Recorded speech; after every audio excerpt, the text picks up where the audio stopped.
right there on top of the moon. We could sit and do nothing. I wish we were bold.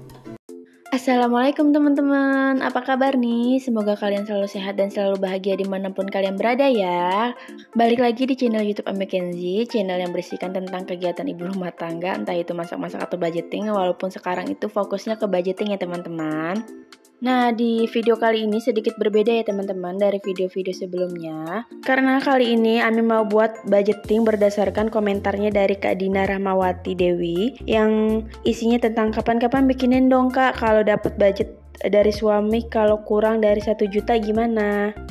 Sebenarnya Ami bingung ya teman-teman untuk buat budgeting 1 juta, budget 1 juta karena sejujurnya Ami itu belum pernah dikasih pas suami itu 1 juta 1 bulan ya teman-teman. Seingat Ami itu paling kecil dikasih 1.750.000, itu pun uang bulanan Ami pas awal nikah ya teman-teman, dan tahun 2017 posisinya itu juga Ami masih kerja ya teman-teman, jadi masih megang uang gaji dan masih dikasih uang bulanan sama pas suami, jadi double ya teman-teman. Ami itu megangnya pas awal nikah yang 1.750.000. Tapi di sini Ami mau coba memposisikan diri Ami kalau misalnya Ami sewaktu-waktu dikasih 1 juta sama pas suami, gimana cara Ami buat ngaturnya ya teman-teman. Jadi ikutin terus ya teman-teman.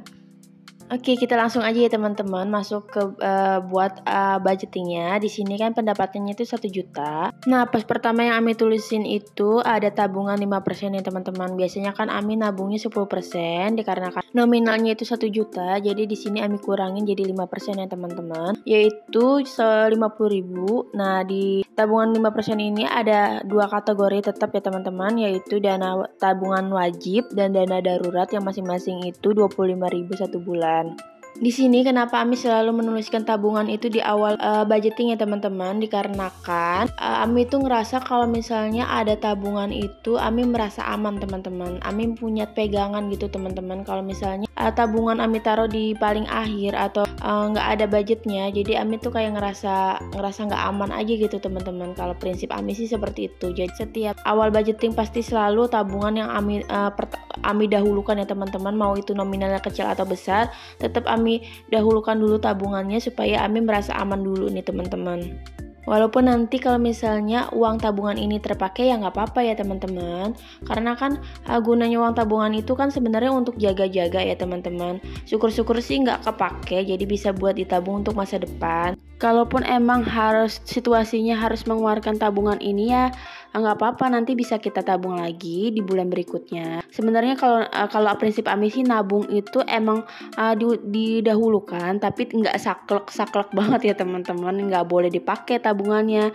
Ya kalau misalnya emang dalam keadaan genting ya nggak mau ya harus kita pakai ya nggak masalah. Lanjut lagi ke poin berikutnya yaitu kewajiban. Nah, di poin kewajiban ini ada 2 kategori ya teman-teman, listrik dan iuran RT. Nah, listrik dan PDAM sendiri di sini Ami budgetkan 200.000 sebulan. Dimana sebenarnya kalau misalnya ngikutin listrik Ami kan 1.300 ya teman-teman, itu sebenarnya bisa sih Ami budgetan 150.000 untuk listrik dan 50.000 nya lagi untuk PDAM ya teman-teman. Karena dulu Ami tuh ngontrak juga listrik itu 1.300 dan bulanannya listrik itu 150.000 bisa teman-teman, tergantung dari gimana cara kita untuk menghemat pemakaian listrik dan air sih sebenarnya teman-teman. Lanjut lagi untuk pos berikutnya yaitu iuran RT sebanyak 30.000, dimana 30.000 itu untuk uang sampah keamanan ya teman-teman. Jadi untuk total keseluruhan kewajiban yaitu sebanyak 230.000. Lanjut lagi ke poin berikutnya yaitu kebutuhan, dimana pos pertama yaitu ada uang makan sebanyak 450.000 Ami budgetin selama 1 bulan, dimana 450.000 itu dibagi 30 hari. Nah, dapat itu 1 harinya 15.000 ya teman-teman di sini. Dengan uang 15.000 ini kita itu harus memasakkan diri untuk masak ya teman-teman setiap hari. Karena kalau kita masak sendiri, kita tuh bisa makan dari pagi sampai sore ya teman-teman. Dibandingkan kalau misalnya kita beli itu nggak bakal cukup budgetnya. Nah, Ami sarankan untuk 15.000 ini kita gunakan untuk masak setiap hari dengan menu-menu sederhana. Yang terpenting masih tergantung dengan nilai gizi ya teman-teman. Bisa tahu tempe, bisa sayur mayur, pokoknya sekreatif kita aja. Lanjut untuk pos pengeluaran berikutnya yaitu sembako ya teman-teman, dimana Ami budgetkan itu 150.000. Nah 150.000 nya itu Ami bagi-bagi lagi, yaitu beras itu 100.000, 10 kilo. Sebenarnya 100.000 itu udah cukup ya teman-teman kalau untuk keluarga Ami dengan 2 orang dewasa dan 1 anak balita ya teman-teman. Nah sebenarnya kalau beras itu bisa kita pilih yang lebih murah ya teman-teman, kalau kita belinya itu langsung ke agen berasnya sendiri. Dan untuk minyak yaitu 25.000 teman-teman. Biasanya Ami itu 25.000 dapat 2 liter dengan minyak yang merek dari pemerintah, yaitu minyak kita itu bisa 25.000 loh teman-teman, 2 liter. Dan untuk urusan persabunan di sini Ami itu belinya yang penting-penting aja ya teman-teman, kayak sampo, sabun mandi. Itu sabun mandi juga kita pakainya sabun batangan aja. Dan untuk urusan cuci baju biasanya Ami pakai deterjen yang sekalian ada pewangi pakaiannya teman-teman. Jadi Ami udah nggak pakai pewangi pakaian lagi yang kepisah. Cukup pakai deterjen cair aja, udah cukup buat Ami. Nah, dan biasanya juga Ami belinya itu rencengan ya teman-teman, karena kalau buat Ami itu lebih murah dan lebih efisien aja dibandingkan dengan bungkus besar. Itu malah buat Ami itu boros kalau pakai yang bungkus besar deterjennya. Oke, lanjut lagi untuk kebutuhan gas dan air galon. Di sini Ami budgetkan 50.000. Pasti tahu ya teman-teman, gas sendiri itu kan 23.000 dan untuk air galon itu pakai air isi ulang yang biasanya abang-abang suka lewat teman-teman. Satu galonnya itu 6.000 ya teman-teman. Nah, kalau misalnya untuk kebutuhan anak di sini Ami budgetkan juga 50.000. Jadi untuk total kebutuhan di sini terpakainya itu 700.000 ya teman-teman. Nah, untuk sisa anggaran penghitungannya itu pendapatan dikurangin pengeluaran. Pengeluarannya itu yang Ami Stabilo ini hijau ya teman-teman, dimana pendapatan itu 1 juta dikurangin 980.000, sisanya itu ada 20.000. Nah, uang 20.000 nya itu bisa kita pakai untuk uang jaga-jaga, ataupun kalau misalnya kita mau berinfak bisa pakai uang ini ya teman-teman. Nah, ini Ami kasih catatan juga ya teman-teman. Yang pertama, poin pertama itu ada listrik dan PDAM, dimana catatannya itu usahakan dihemat pemakaian listrik dan airnya. Kalau perlu kita catat nih teman-teman meteran air dan listriknya setiap hari supaya kita tuh tahu berapa rata-rata pemakaian listrik kita per harinya. Jadi kita punya batasan untuk pemakaian listrik kita per harinya teman-teman. Contohnya kayak Ami itu per hari pemakaian listriknya itu 10 kWh nih teman-teman. Kalau misalnya Ami melebihi 10 kWh, berarti otomatis tagihan Ami bakal naik nih teman-teman untuk di bulan berikutnya. Dan yang paling penting, cabut semua colokan listrik kalau misalnya udah nggak kepake lagi teman-teman. Itu salah satu cara untuk menghemat pemakaian listrik dan air ya teman-teman. Lanjut untuk poin kedua yaitu kebutuhan anak, dimana gunakan popok atau pampers saat malam hari aja nih teman-teman.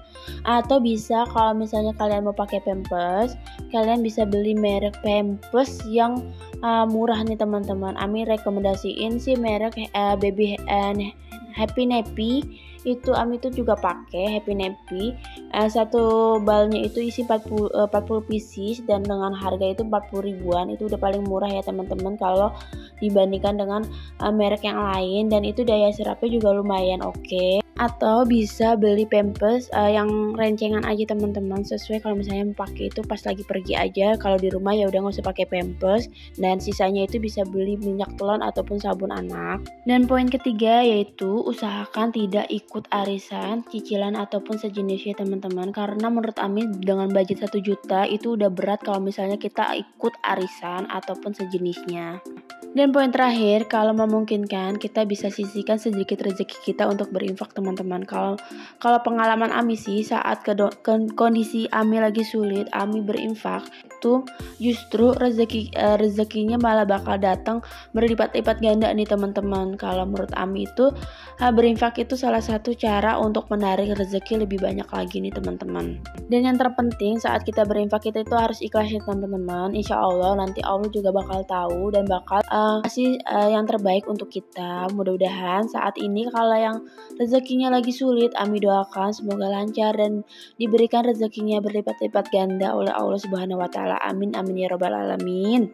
Nah, alhamdulillah Ami udah selesai buat contoh budgeting 1 juta 1 bulan ya teman-teman. Mudah-mudahan untuk Kak Dina bisa membantu dengan contoh budgeting dari Ami, dan mohon maaf kalau misalnya tidak sesuai dengan apa yang diharapkan, karena di sini Ami sejujurnya baru belajar ya teman-teman untuk membuat budgeting 1 juta 1 bulan ini. Ya udah cukup sekian video kali ini. Mohon maaf bila ada salah kata. Semoga bermanfaat bagi yang menonton, dan yang suka video Ami bisa tekan tombol like, komen, dan subscribe. Sampai ketemu lagi di video selanjutnya.